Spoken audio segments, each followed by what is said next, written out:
Un proverbe africain dit qu'il faut un village pour élever un enfant. J'ajouterais qu'il en faut également un autre pour prendre soin de celles et ceux qui les élèvent.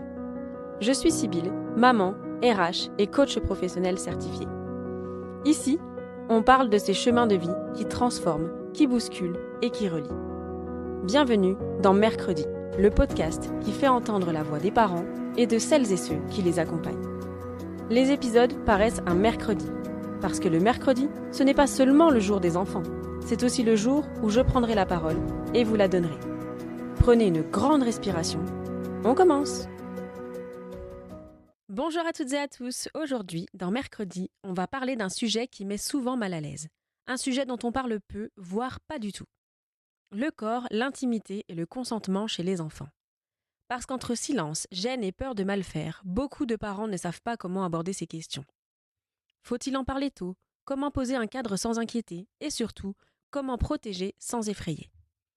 Dans une société où les enfants sont de plus en plus exposés, mais où le dialogue reste difficile, il devient essentiel de remettre de la clarté, du sens et des mots. Pour en parler, je reçois aujourd'hui Alice Lamoureux. Alice est formatrice sur les sujets du corps, de l'intimité et du consentement chez les enfants, notamment de 0 à 8 ans. Elle accompagne les professionnels de l'enfance, les écoles et les familles avec une approche profondément ancrée dans le développement psycho-affectif de l'enfant. Dans cet épisode, on va déconstruire des idées reçues, comprendre ce qui est normal dans les développements de l'enfant et surtout, voir comment poser un cadre sécurisant, sans honte et sans peur. Bonne écoute! Bonjour Alice et bienvenue dans ce nouvel épisode de Mercredi. Bonjour Sybille. Alice, avant de rentrer dans le vif du sujet, j'aimerais que tu puisses te présenter rapidement. Qui es-tu et comment es-tu arrivée à travailler sur les sujets du corps, de l'intimité et du consentement? Je m'appelle Alice Lamoureux et je suis formatrice EVARS, donc éducation à la vie affective, relationnelle et sexuelle pour les enfants de 0 à 12 ans. Donc mon métier, c'est vraiment de donner aux enfants du pouvoir sur leur corps et pour ça, je m'adresse surtout aux adultes. Donc je forme principalement les professionnels de l'enfance et de l'éducation sur les sujets de découverte du corps, de compréhension de l'intimité et du consentement. Et puis aussi, bien sûr, je travaille avec les familles parce que je crois beaucoup en la coéducation. Et comment j'en suis arrivée là? Écoute, je crois que c'est le fait d'avoir eu des enfants. Donc j'ai eu des jumeaux il y a 4 ans et demi. Je crois qu'avant ça, je m'étais pas forcément intéressée à l'éducation, à l'enfance. Et ça a été un grand moment de remise en question aussi. Et j'ai découvert les violences faites aux enfants, et notamment les violences sexuelles. Et je me suis dit, comment je peux faire déjà avec mes propres enfants pour essayer de les sécuriser. Et puis, je suis quelqu'un d'assez positif, donc j'aime pas du tout être guidée par la peur. Et donc, j'ai cherché pas mal d'outils, de références, de formations pour en parler sereinement à mes enfants et voilà, dans la joie et la bonne humeur. Et donc, c'est là aussi que j'ai décidé de me former parce que je trouvais qu'il y avait vraiment très très peu de choses. Et ensuite, de transmettre tout ce que j'avais appris à d'autres adultes. Super. Et ce qui frappe dans notre société quand on aborde ces sujets, c'est une sorte de paradoxe parce qu'on parle peu du corps et de l'intimité à la maison finalement, mais à contrario, les enfants sont exposés de plus en plus tôt à des images et des contenus. Pourquoi c'est un sujet qui reste si tabou et pourquoi ça met autant les adultes mal à l'aise? Alors, tu sais, dans toutes mes interventions, je commence par 3 questions anonymes. Donc les adultes peuvent répondre de manière anonyme en un mot. Je leur dis, enfant, parler de corps, d'intimité, de consentement, c'était... Et le mot qu'on me répond dans 90% des cas, c'est tabou. Et ensuite, quand je leur demande, qu'est-ce que vous auriez aimé qu'on vous apprenne avec du recul, on me répond le consentement. Et donc, ce que je réponds souvent, c'est transmettre ce qu'on a soi-même jamais reçu, c'est hyper difficile. Donc le tabou perdure parce que on n'a pas de modèle en fait, on sait pas comment en parler, on sait pas si on va pas choquer notre enfant, lui faire peur, dire des choses qui sont complètement inappropriées. Donc il faut déjà arriver à s'informer, à avoir des outils pour pouvoir en parler. Parce que justement, ce que je dis souvent aux parents aussi, c'est les enfants sont hyper curieux, ont besoin de comprendre, ne portent pas forcément notre tabou, mais ils ont vu que le tabou était présent chez nous, donc ils vont chercher des réponses ailleurs. Et donc, dans les sources les plus accessibles, on va dire, pour les enfants, les tout petits, c'est d'aller voir directement auprès de leur père, PAIRS, comment les corps sont faits, donc les toilettes ouvertes pendant les moments de change, etc. Et puis, pour d'autres, ça va être, quand ils grandissent, de demander sur Internet. Et quand ils posent leurs questions sur Internet, souvent, c'est là que la pornographie arrive à eux, en fait. La pornographie, aujourd'hui, est plus accessible que les adultes pour les enfants. Et donc, ne pas en parler, c'est aussi risquer d'avoir des enfants qui cherchent des réponses sur des sources inappropriées et voire très violentes pour eux. Donc, j'incite vraiment à ouvrir le dialogue avant. Et puis, on est dans une société aussi qui hypersexualise de manière générale les corps et les enfants. Et même parfois, dans notre petite phrase du quotidien, on va, avec notre regard d'adulte, en fait, interpréter des comportements d'enfants. Je te donne un exemple, c'est un mot, ça s'appelle l'adultomorphisme, c'est un mot un peu compliqué, mais voilà, c'est vraiment quand on dit à deux enfants, surtout un petit garçon, une petite fille qui jouent ensemble, alors vous êtes amoureux, vous avez un petit crush, ou quand on dit d'une petite fille, ah, regarde comme elle est charmeuse, regarde comme elle regarde ton fils, enfin des mots comme ça qui viennent vraiment coller des étiquettes adultes en fait. L'enfant cherche à créer du lien, il n'est pas du tout dans une optique de séduction.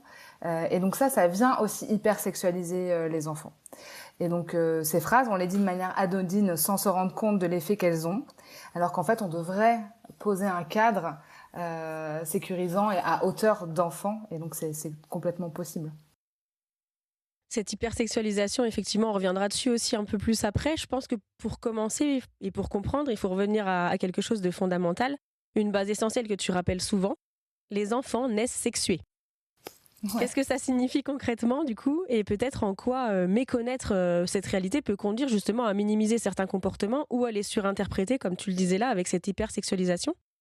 Oui, en fait c'est vrai que dans l'inconscient collectif, quand on parle de sexualité, on imagine tout de suite rapport sexuel et donc adulte, quoi, univers d'adulte. Donc ça crée un gros tabou aussi au niveau des enfants. Et c'est pour ça aussi qu'on n'arrive pas à en parler, parce qu'on a cette barrière-là, ce biais-là. Or, dans les faits, les enfants naissent sexués, effectivement. Ils naissent avec une vulve, un pénis. Et donc, ils ont un développement psychosexuel. Simplement, il faut vraiment le voir à hauteur d'enfant. Et donc, je le dis souvent, c'est un développement comme plein d'autres développements, comme le développement psychomoteur, le développement langagier, cognitif. Et voilà, ça suit des étapes extrêmement progressives.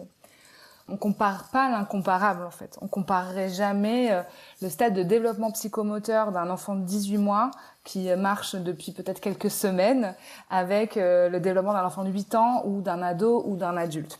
Donc vraiment, faut pas le faire avec le développement psychosexuel affectif non plus.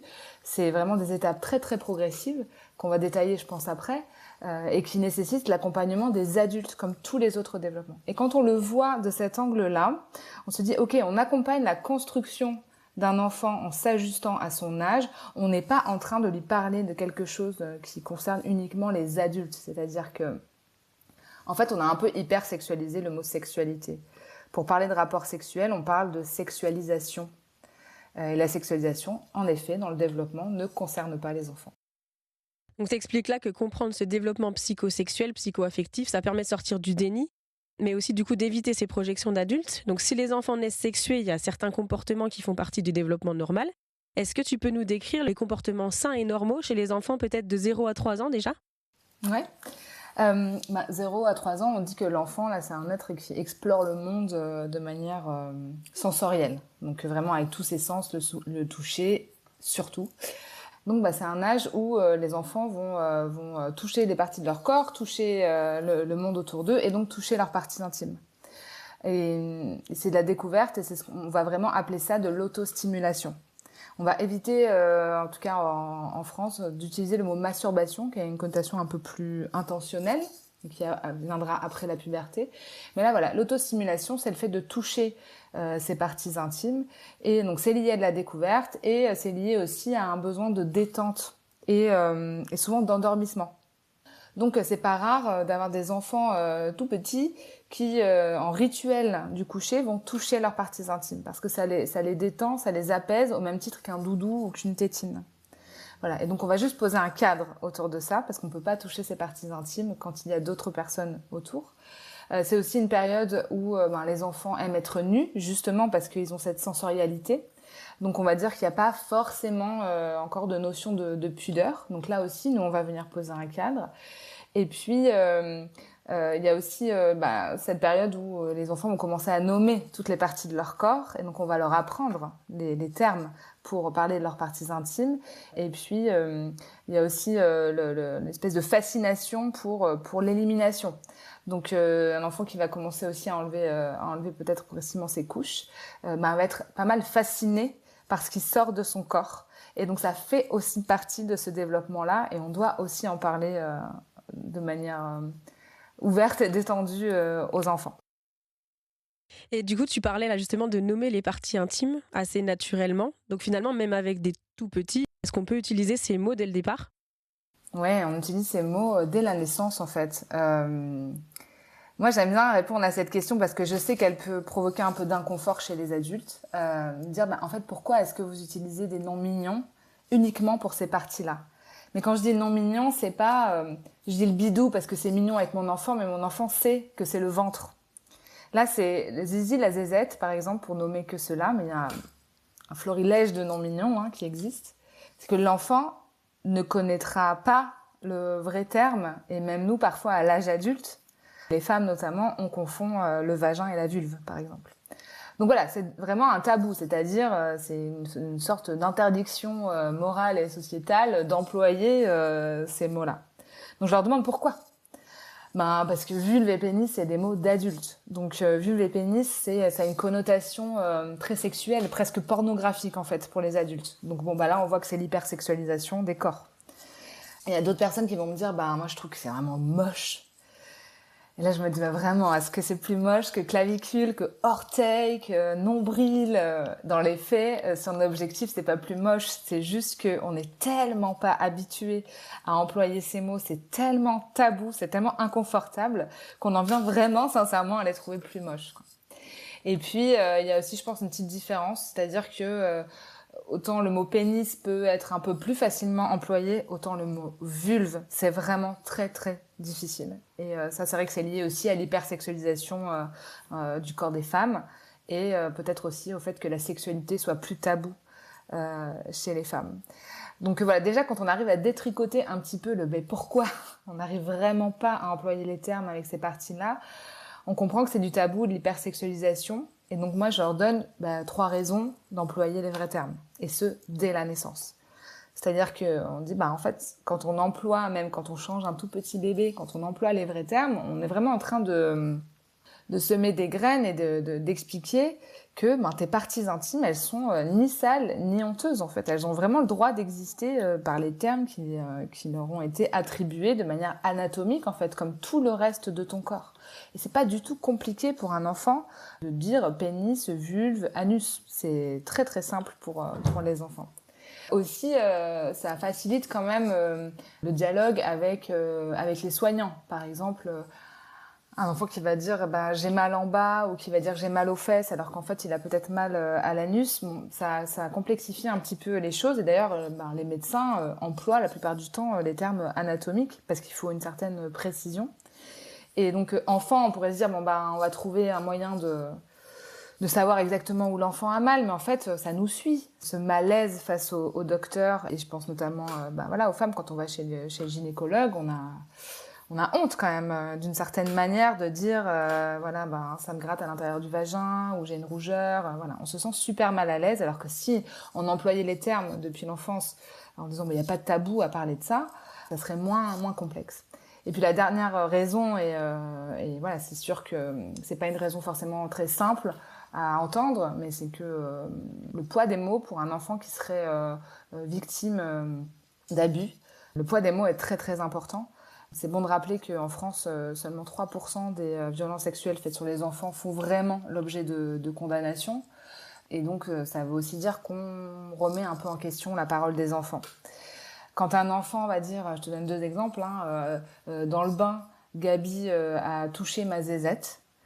On pourrait remettre en question, mais c'est quoi la zézette? Parce que alors, si un enfant dit pas zézette, mais dit nounette ou encore un autre mot, mais c'est où exactement? Parce que si ça se trouve, il t'a juste touché le nombril et t'as eu l'impression que c'était la zézette, tu vois? Ou il t'a touché les fesses, mais enfin c'était pour te laver, voilà.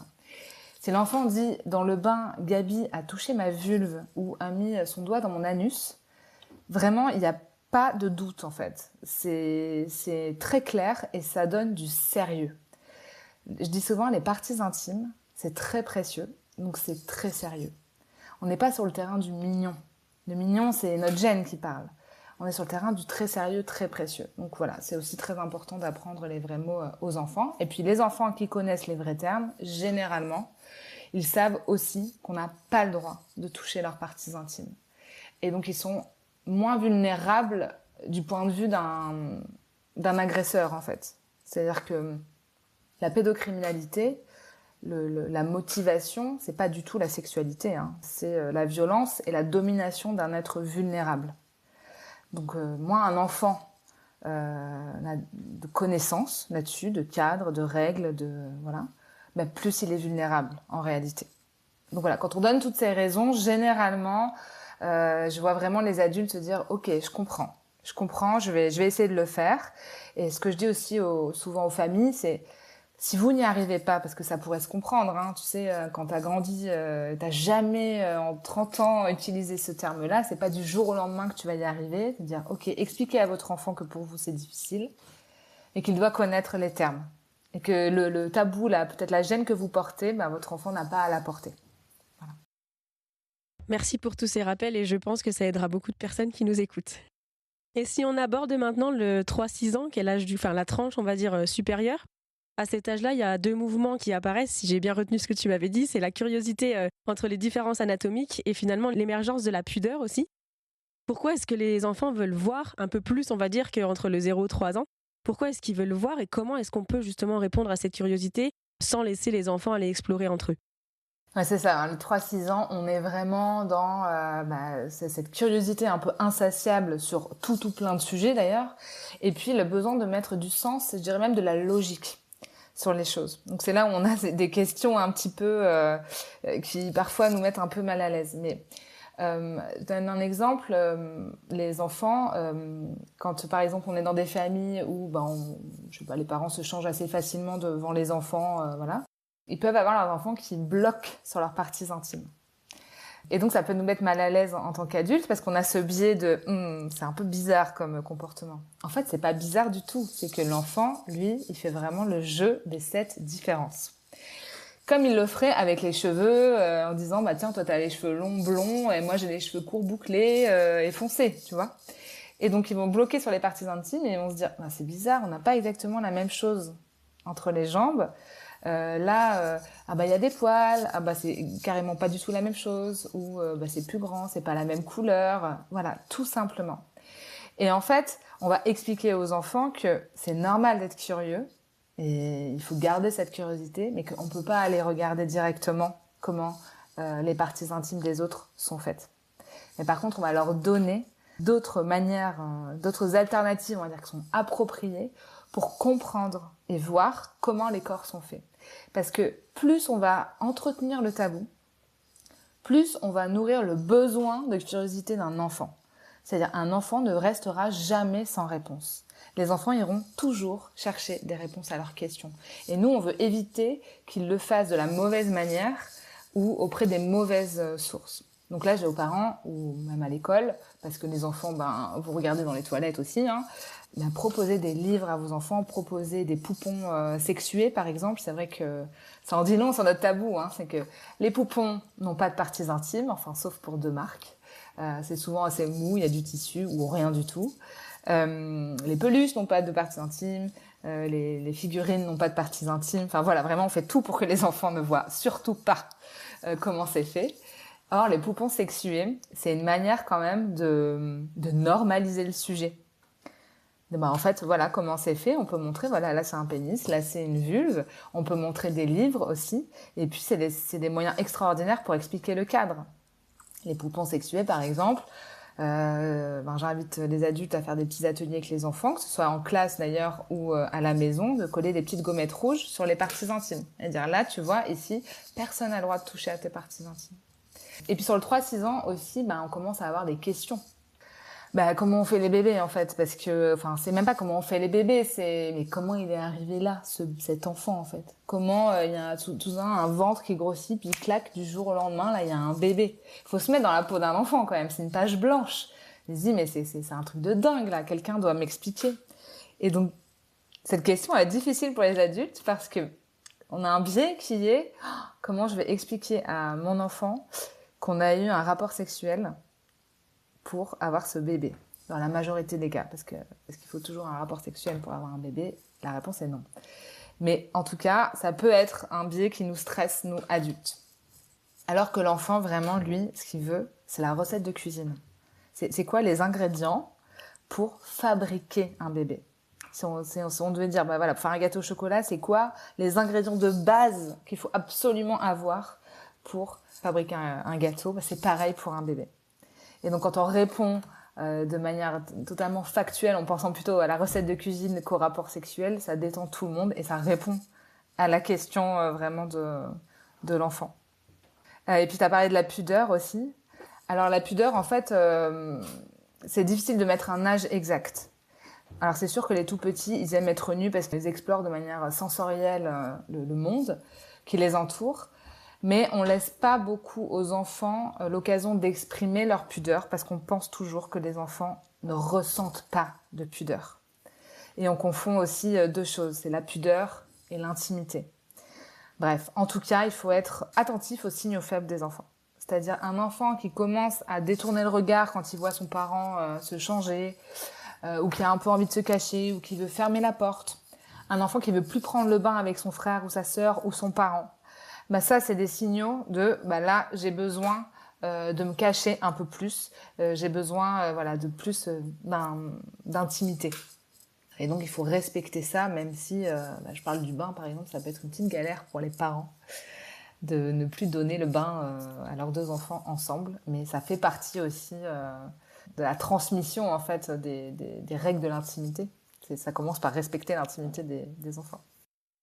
Donc finalement, l'intimité, ça va être ce respect du besoin fondamental, un peu de sécurité, on va dire. Et la pudeur, ça va être quelque chose d'un peu plus personnel au niveau du ressenti. Et ce besoin d'écoute, encore une fois, individuel de chacun, parce que l'âge, du coup, n'est pas déterminant, c'est plus la manière dont l'enfant exprime les choses qui est à retenir à ce niveau-là. On parlait là, du coup, des comportements qui sont plutôt normaux et sains chez les enfants. Et on a aussi, à l'inverse, du coup, des comportements qui peuvent être préoccupants. À quel moment est-ce qu'on parle de comportements préoccupants ? Et comment est-ce qu'on peut comprendre l'intention peut-être derrière ce comportement-là? Comment agir en tant qu'adulte pour protéger les deux enfants du coup qui sont concernés par cette situation-là? On dit qu'un comportement est inapproprié à préoccupant selon le degré, mais ce qui peut nous mettre sur ce chemin-là, c'est que c'est quand un enfant continue à avoir un certain comportement alors qu'on a posé le cadre et répété les règles de nombreuses fois. Alors, comme dans plein de situations, il faut beaucoup répéter les règles aux enfants. Mais voilà, en tout cas, cette répétition, malgré les règles posées, c'est quand même quelque chose qui nous met la puce à l'oreille. Et ensuite, tu as trois types de comportements inadaptés, inappropriés. Tu as le comportement qui va être dirigé vers l'enfant. Par exemple, un enfant, on a parlé d'autostimulation tout à l'heure. Mais là, ça va être une autostimulation qui est presque compulsive. Donc, c'est un enfant qui va beaucoup, beaucoup, beaucoup toucher ses parties intimes, peu importe où il est, malgré le fait qu'on lui ait dit, non, là, quand t'es dans le salon ou dans la classe, tu peux pas toucher tes parties intimes. Quand ça va prendre le pas, en fait, sur les activités où que l'enfant va presque se faire mal en s'autostimulant, là, c'est quelque chose qui doit nous interroger et on doit essayer de creuser ce qu'il se passe derrière ce comportement-là. Ensuite, tu as les comportements qui sont qu'on va appeler intrusifs. Par exemple, un enfant qui, de manière répétitive, va aller toucher les fesses d'un autre enfant ou d'un adulte et partir en courant, mais le faire très souvent. Donc là, pareil, c'est aussi quelque chose qu'on doit creuser. Et puis, le comportement le plus préoccupant, c'est un comportement où l'enfant va vraiment être dans la force et l'intimidation. On va forcer un autre enfant, on va essayer d'intimider un autre enfant, on va menacer un autre enfant pour lui demander un comportement sexuel, ou va mimer un comportement sexuel d'adulte, par exemple. Voilà, donc là, c'est vraiment préoccupant. J'ai envie de dire, là, c'est une alerte rouge. Mais ce que j'aimerais qu'on garde en tête, c'est que l'enfant, il faut bien différencier, en fait, l'intention du comportement. Par exemple, un enfant qui va, je sais pas, regarder dans les toilettes, ou deux enfants qui vont se montrer leurs parties intimes en rigolant. On a tendance à le minimiser, ce comportement, dans le sens où, c'est vrai, l'intention, c'est je suis curieux, on me parle pas des parties intimes. Bon, j'ai tous les jours l'occasion de voir les copains des copines dans les toilettes parce que y a pas de porte dans les toilettes de l'école. Bon, je vais regarder. L'intention, c'est la curiosité.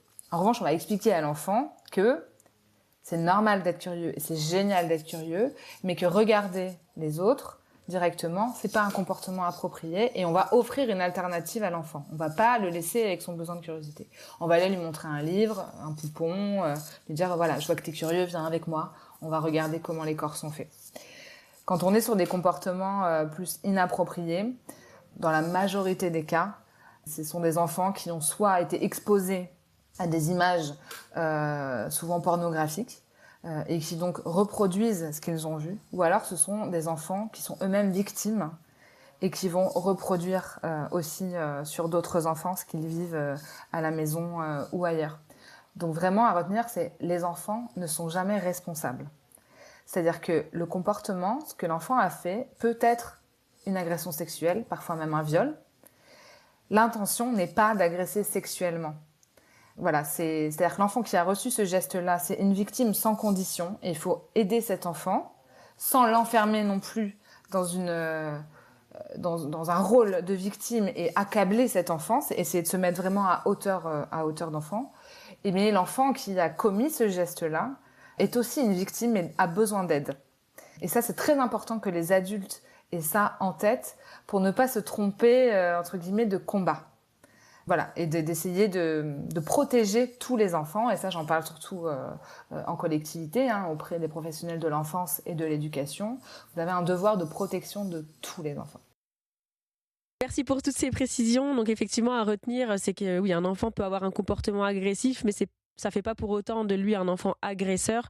C'est plutôt un enfant qui a besoin d'aide et de protection. Donc là, dans ces cas-là, on prend en compte les deux victimes finalement. Donc la victime de l'agression de l'enfant, mais par contre, l'enfant qui lui-même a eu ce geste agressif pour pouvoir l'accompagner en tant qu'adulte. Donc on voit dans ce que tu dis là et à travers les échanges précédents aussi, que la prévention va vraiment reposer sur quelque chose de très concret qui est ce cadre. Tu l'as répété à plusieurs reprises, voilà, on met des limites aux enfants, on leur explique les choses et on communique bien sûr autour de cette intimité. Tu parles justement assez souvent de ce cadre sécurisant, pas un cadre qui soit culpabilisant, pas un cadre qui puisse faire peur, et un cadre qui va plutôt reposer sur 5 fondamentaux. Est-ce que tu peux nous les détailler, nous les expliquer ? Oui, bien sûr. Les fondamentaux de l'intimité, pour moi, la première chose, c'est vraiment respecter et enseigner ce que j'appelle la règle des 5. Donc, les 5 parties intimes, vraiment définir les parties intimes et les nommer avec les enfants. Les 5 règles de l'intimité et les 5 adultes de confiance. Voilà, c'est un peu la règle des 3-5. Ensuite, répondre aux besoins de curiosité, parce qu'on pose le cadre, mais on ne doit pas oublier que l'enfant est curieux et qu'il a besoin de réponses, sinon il continuera à chercher des réponses à ces questions. Et puis il y a un point aussi très important, c'est encourager l'autonomie corporelle des enfants, parce que l'autonomie corporelle, c'est vraiment un super pouvoir pour les enfants. Et puis, on va parler aussi de la différence entre les secrets et les surprises, surtout chez les tout petits.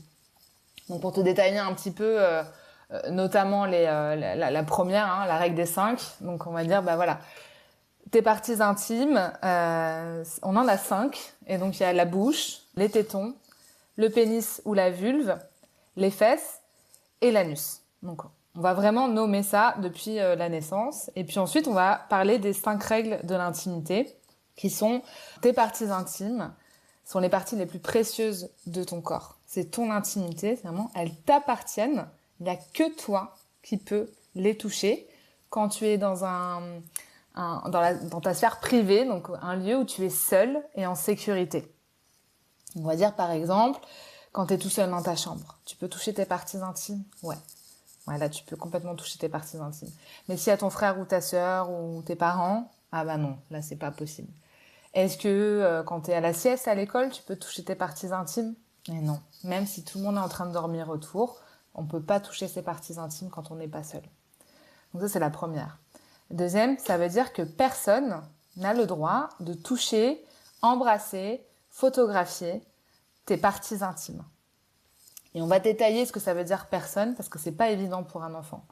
Ça veut dire que ni un adulte, ni un enfant, ni le Père Noël, ni un super-héros, ni ton oncle, ni ta tante, ni la maîtresse, ni voilà. On va vraiment détailler, et pour ça, il y a un super livre qui s'appelle C'est mon corps de Mélanie Chapiron, qui détaille toutes les personnes.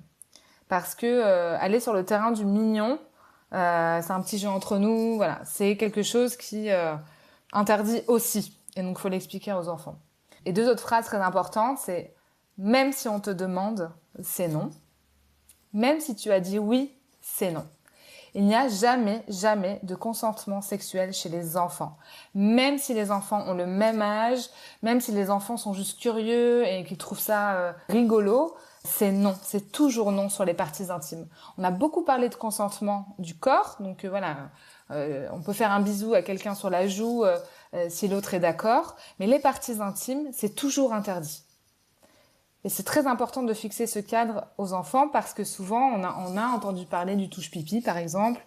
Ça a été une forme de banalisation, finalement, de la découverte entre enfants parce que nous, adultes, on n'a pas proposé de répondre à la curiosité des enfants autrement. Troisième règle, la réciprocité. Toi non plus, tu n'as pas le droit de regarder, de toucher ou de demander à l'autre de toucher tes parties intimes, même si l'autre est d'accord, c'est non. Même si l'autre te le demande, c'est non. C'est toujours non. Et puis, on va expliquer à l'enfant, quatrième règle, que si tu sens une situation anormale, et on peut expliquer comment ressentir une situation anormale dans son corps.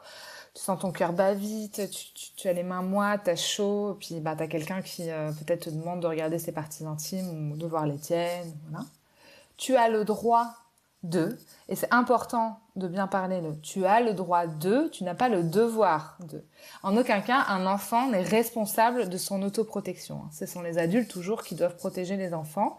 Mais déjà, autoriser un enfant à dire stop, c'est déjà quand même un pas vers la prévention et le fait de rendre un enfant moins vulnérable. Donc, si une situation est anormale, tu as le droit de dire non, de crier stop, de te débattre, de courir le plus vite possible et d'aller en parler à un adulte. Et on va préciser aussi que si cet adulte ne peut pas t'aider, parce que je sais pas, on n'est pas dispo, on minimise, on comprend pas très bien ce que veut dire l'enfant, voilà. Si cet adulte ne t'aide pas, tu vas en voir un autre, puis un autre, puis un autre, jusqu'à ce que quelqu'un t'aide. C'est hyper important parce qu'un enfant qui parle une fois, si on l'écoute pas, il peut ne plus jamais en parler. Donc on va lui dire vraiment d'en parler jusqu'à ce qu'il y ait quelqu'un qui t'aide. Et tes adultes de confiance te croiront toujours. Et c'est là où on fait un petit exercice avec les enfants qui est très facile, c'est qu'on va identifier les adultes de confiance. Donc on dit à l'enfant, voilà, tu vas poser ta main sur une feuille, on va faire le contour de la main et on va trouver 5 adultes de confiance. On va dire, c'est quoi un adulte de confiance? C'est quelqu'un qui respecte toujours tes limites corporelles et les règles de l'intimité. C'est quelqu'un qui te croit, qui te soutient, qui te donne une sensation positive, du soleil dans ton cœur. C'est quelqu'un qui va respecter les règles fixées par tes parents, qui va toujours demander l'autorisation de tes parents avant de faire quelque chose avec toi. C'est quelqu'un qui ne va pas te demander de garder un secret. Et c'est quelqu'un qui ne va pas te demander son aide pour régler ses problèmes. Et une fois qu'on a défini ça, on va aussi donner une petite règle supplémentaire aux enfants. On va dire qu'il faut qu'il y ait au moins une personne en dehors de ta famille. Donc je sais pas, peut-être ta maîtresse, le docteur, voilà, quelqu'un qui est en dehors de ta famille parce que malheureusement 80% des violences sexuelles faites aux enfants sont faites par un membre de la famille. Et donc une fois qu'on a identifié ces 5 adultes de confiance, c'est pas mal d'y revenir de temps en temps avec eux. On sent du coup là dans ce que tu dis que l'enfant est vraiment l'expert et a connaissance de son propre ressenti, mais l'adulte lui est vraiment garant du cadre qui pose autour du coup de tout ça, avec un cadre du coup qui va se vivre différemment selon les sphères parce que tu évoques différentes choses, une partie à la maison, une partie en collectivité, et ce qu'on ressent c'est que les règles sont les mêmes partout, elles se vivent juste pas tout à fait de la même manière. À la maison on va être plus sur de l'individuel, on évoquait tout à l'heure le bain dans la fratrie. Bah, le fait, oui, effectivement, qu'un parent puisse peut-être se doucher avec son enfant ou on sort de la douche et notre enfant nous voit nus. Il y a tous ces éléments-là qu'on va retrouver à la maison, qu'on ne retrouve pas à l'école. Et en collectivité, on va retrouver en crèche ou à l'école les toilettes collectives que tu as évoquées tout à l'heure, les temps de sieste, les vestiaires. Et t'expliquais justement que tous ces espaces sont parfois plutôt pensés pour surveiller, pas forcément pour respecter l'intimité. Est-ce que tu peux développer ces aspects-là? Parce qu'on peut ressentir à travers le discours de nos enfants parfois un certain malaise dans cette collectivité par rapport à leur intimité. Ouais, complètement. Bah déjà, pour rebondir sur ton premier point, je parle souvent de coéducation entre la famille et, bon, bah là, on va parler de l'école. Parce qu'en effet, la famille, elle est experte de son enfant. L'école, elle est experte du collectif. C'est-à-dire que vraiment, elle va jouer sur le vivre ensemble. Et donc, c'est pour ça que les règles de l'intimité doivent être abordées aussi en collectivité. Parce que, voilà, à chaque sphère, c'est situations particulières. Et à l'école, il y a en effet cette spécificité d'avoir plein d'enfants au même endroit, plein d'enfants qui ont peut-être un cadre familial différent. Tous les enfants ne connaissent pas, via la sphère familiale, les règles de l'intimité, donc on va poser un cadre commun. Et donc, notamment à l'école où les toilettes ont été aménagées à une époque où les adultes avaient besoin de voir tous les enfants. Et c'est aussi parce que on a des classes qui sont quand même assez chargées, avec peu d'effectifs. Et donc, on impose un peu aux enfants quand même de s'adapter à ce cadre-là et donc d'aller aux toilettes à heure fixe, en groupe, et avec des toilettes complètement ouvertes. Donc, ça facilite pas forcément la tâche parce que les enfants apprennent aussi par l'exemplarité. C'est-à-dire que là, on demande aux enfants de respecter l'intimité des autres sans respecter leur intimité à eux. Et donc, tu as parlé tout à l'heure de la différence entre la pudeur et l'intimité. Et ce que j'aimerais vraiment dire aujourd'hui, c'est que ce n'est pas parce qu'un enfant ressentirait, parce que je me conditionnais, on ne sait pas vraiment, une moindre pudeur qui n'a pas le droit à l'intimité. L'intimité, c'est vraiment un droit fondamental qui, tu l'as dit, vient nourrir un besoin de sécurité. Par exemple, on sait aujourd'hui que 8 enfants sur 10 ne vont pas aux toilettes à l'école et notamment à la selle à l'école. C'est pas tant qu'ils sont pudiques, ces enfants. C'est qu'ils ne se sentent pas en sécurité. Et que pour éliminer, c'est pareil pour nous les adultes, on a besoin de se sentir en sécurité parce que c'est un moment de grande vulnérabilité d'aller à la selle. Et donc quand on a des portes qui sont complètement ouvertes avec plein d'enfants autour, qu'on n'a pas trop le temps, c'est très difficile pour un enfant de lâcher prise en quelque sorte et d'aller à la selle. Et puis on demande aux enfants aussi de ne pas se regarder les uns les autres, de ne pas aller toucher les parties intimes des autres avec un espace qui ne permet pas tellement de se cacher en fait, et d'être seul. Donc bon, on va quand même dire tout ça aux enfants, mais ma conviction personnelle, c'est que en collectivité, pas de nudité. On ne doit pas imposer aux enfants de pouvoir se dénuder en fait devant les autres, que ce soit dans les toilettes ou si on doit se changer, parce que je sais pas, l'enfant doit se changer dans les vestiaires par exemple. Finalement, on impose de la nudité aux enfants dans un espace collectif. Et ça peut être très insécurisant. Alors nous, on est sur la tranche, là, on parle des 0-6 ans, mais quand on va vers des enfants qui sont préados, par exemple, où le changement corporel, il y a un nouveau rapport au corps, c'est quand même pas très simple. C'est aussi l'âge où peut-être les enfants vont commencer à avoir des téléphones portables.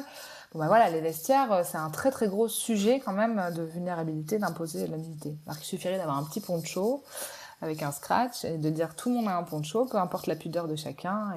Et voilà. Mais en tout cas, oui, il faut adresser des situations particulières qui correspondent à chaque sphère. Parce que si un enfant ne connaît pas la règle, c'est tout le groupe en fait qui est fragilisé. Cette logique de coéducation, elle est vraiment importante, avec les mêmes règles, du coup, on le sent de chaque côté, cette communication. Donc dans ce que tu nous dis là, voilà, il y a vraiment cette notion de prévention, cette notion de communication, essayer au maximum de lever ce tabou par rapport à nos enfants, de nommer les parties intimes avec les noms scientifiques et anatomiques, de pouvoir faire appel à ces poupons sexués, ça c'est quelque chose d'important. Parce que c'est vrai qu'on connaît vraiment très peu de personnes qui ont des poupons qui sont sexués. Et vraiment pas hésiter peut-être aussi, pour les personnes qui sont pas à l'aise, à pouvoir faire appel à des professionnels comme toi. Si tu peux brièvement nous parler de ton activité, donc tu nous disais, tu interviens auprès des écoles. Dans quelle mesure des professionnels ou des particuliers peuvent faire appel à toi? Par quel biais? Explique-nous un petit peu plus peut-être ton offre. Moi, c'est vrai que je fais surtout de la formation auprès des professionnels de la petite enfance, l'enfance et de l'éducation. Donc, je me rends dans des crèches pour des journées pédagogiques. On va former toute l'équipe en fait sur ces questions de développement psychosexuel et affectif des enfants. Et puis on sait aussi que les professionnels de la petite enfance, de l'enfance, sont aussi des personnes qui vont faire des recommandations auprès des familles. Les familles vont se tourner assez naturellement vers ces professionnels-là pour justement poser leurs questions, avoir des informations, assister à des cafés parents. Donc ça peut être complètement une thématique. Et puis après, je forme les professionnels de l'éducation parce que là, à l'école, c'est vrai que en tant qu'enseignant, on apprend aux enfants à apprendre, mais on n'a pas forcément toutes ces connaissances sur le développement psychosexuel affectif des enfants. Et donc ça vient quand même adresser toutes ces situations qu'ils vivent au quotidien. Et à chaque fois que je forme une école, je demande à l'école d'organiser une conférence pour les parents. Parce que, on l'a dit, je suis très très attachée à la coéducation. Et donc je pense que c'est aussi en permettant aux parents d'être sensibilisés et d'avoir des outils concrets pour agir, eux, à la maison et se sentir moins dépossédés du sujet, être vraiment acteurs de cette éducation-là auprès de leurs enfants, c'est important que l'école et les familles fassent équipe. Donc on fait cette conférence après avec les parents. Et souvent, ça apaise vraiment tout le monde sur le sujet et travaille en cohérence éducative, chacun dans sa sphère. Et puis, quand je peux pas former l'école, on peut avoir des conférences par les associations de parents d'élèves. Donc ça m'arrive très souvent de faire des conférences auprès des parents et qu'ils invitent justement l'équipe pédagogique à assister à la conférence pour parfois aussi essayer de semer des graines côté institution. Et puis pour les parents, j'ai des ateliers, j'ai des conférences. Je fais quelques ateliers auprès des enfants directement ou ateliers parents-enfants. Mais c'est vrai que je préfère former les adultes qui sont au quotidien au contact des enfants parce que c'est un fil rouge tout ça, c'est du quotidien. On va en parler à chaque bain, chaque passage aux toilettes. On va répéter en fait, c'est quoi les parties intimes? Dis-moi qui peut toucher tes parties intimes. Oui, qu'est-ce que tu fais si ça arrive? Tout ça, c'est tous les jours en fait. Donc un atelier, c'est bien. Ça vient peut-être lancer un petit peu le sujet. Mais je conseille vivement aux adultes d'en faire un fil rouge et d'avoir plein de petites conversations avec leurs enfants. Ouais, démystifier le sujet, en parler, outiller les parents, mais leur permettre effectivement à eux d'être les premiers acteurs pour permettre à leurs enfants de comprendre ce qui se joue autour de cette intimité. Et qu'est-ce que ça change pour un enfant d'avoir grandi dans un cadre clair autour de l'intimité, pour lui en tant qu'enfant, en tant qu'adolescent, en tant que jeune adulte et adulte? Moi, je dis accompagner, en fait, c'est ce développement-là, c'est sécuriser les enfants. C'est-à-dire que quand on a un cadre clair, et c'est vrai pour tout dans l'éducation, c'est très sécurisant pour un enfant de savoir où sont les bordures, quoi. Répondre aux besoins de curiosité des enfants aussi, c'est les sécuriser finalement. On l'a dit, c'est ne pas aller chercher dans des sources qui sont pas adaptées en fait à leur stade de développement. Puis le savoir, c'est le pouvoir quand même. Savoir, c'est avoir donné de la connaissance aux enfants, c'est avoir le pouvoir d'agir, le pouvoir de protéger son corps. C'est avoir ces notions de respect de soi et de respect des autres sur le sujet de l'intimité du corps et du consentement. Donc vraiment, je vois ça comme la sécurité routière. D'ailleurs, il y a une analogie que j'ai pas dite encore, mais que j'aime beaucoup partager. C'est aujourd'hui, on parle très très peu de ces sujets-là. Donc, imaginons qu'on parle de sécurité routière comme on parle d'éducation au corps, à l'intimité, au consentement aujourd'hui, c'est-à-dire pas beaucoup. Ça donnerait quelque chose comme de 0 à 18 ans. Pas de cours de conduite, pas de règles de sécurité, rien quoi. On n'en parle pas. Et puis à 18 ans, on dit tiens, je te donne les clés de la voiture, t'es en âge de conduire, fais attention sur la route, mets ta ceinture et ne fais pas comme dans Fast and Furious parce que peut-être que le seul film que t'as vu c'était celui-là. Donc c'est un petit clin d'œil entre guillemets à la pornographie. Donc fais surtout pas comme ça. Ça nous paraîtrait complètement impensable. Alors que quand on dit à un enfant, tu mets ton casque de vélo parce que si tu tombes, au moins ça protège ta tête, ou on te met la ceinture dans ton cosy parce que si on a un accident comme ça, on est sécurisé. Enfin, on n'est pas en train d'effrayer l'enfant, de lui faire un scénario catastrophe ou de lui dire quelque chose qui est complètement inapproprié ou ça va pas lui donner envie de conduire, de connaître les panneaux de sécurité. Enfin, je veux dire, c'est juste la sécurité petit à petit.